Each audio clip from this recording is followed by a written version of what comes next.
Do you want to develop your skills but you don't know where to start? Today I'm going to teach you how you can create your very own personal development plan and continue to grow in your career. The 5 steps that I'm going to share with you today, growing your skills won't be as scary or hard as it might seem right now.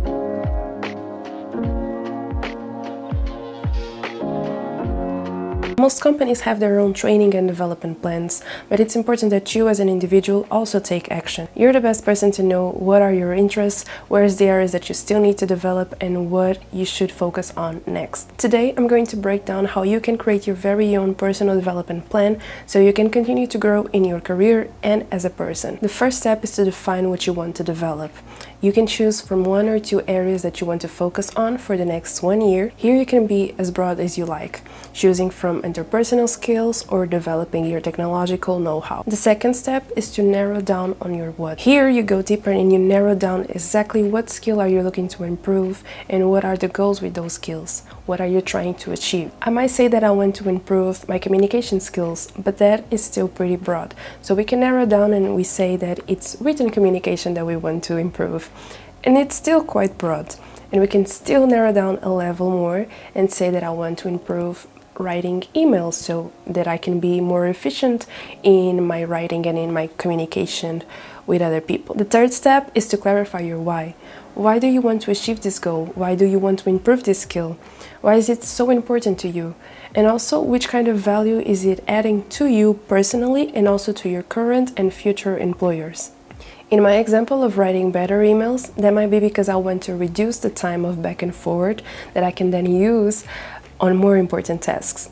It might also be because I'm a leader and I need to communicate efficiently and clearly in written form across the board. For the exact same skill, everyone will have a very different reason why. It's very personal, and that's exactly why it's crucial that you stop to identify your reason. Also, this is what is going to keep you motivated along the way, because you can always go back to why it's important to you. The first step is to create your game plan.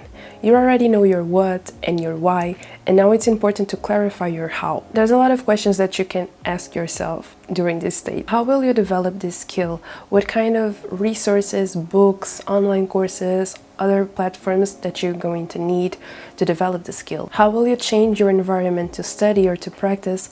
How are you going to measure your evolution, and how often are you going to monitor it? For my example, I could take a course about reading communication or even copywriting, which is not the same, but I could use some techniques.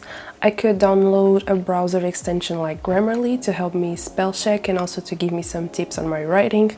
I could have a dictionary on my favorites, or even a physical one that I can have on my desk, and just to remind me of writing better. And my evolution could be measured by the amount of back and forth that I still would have on my emails on a weekly basis, and also if I had any answers asking me for clarification. That would be a very good indication that I'm not there yet. At this stage, you want to really spend some time researching what is available to you and also what is the best strategy for yourself. The fifth and last step is act, adapt, monitor, and reward. I know this sounds like a lot, but this is where you're going to start to implement your plan. This is where the action takes place. You want to start small and upgrade the level of difficulty as you go, and also adapt as needed. Midway through, you might find out that you already accomplished that goal, and that's great, so you can go ahead and choose another one.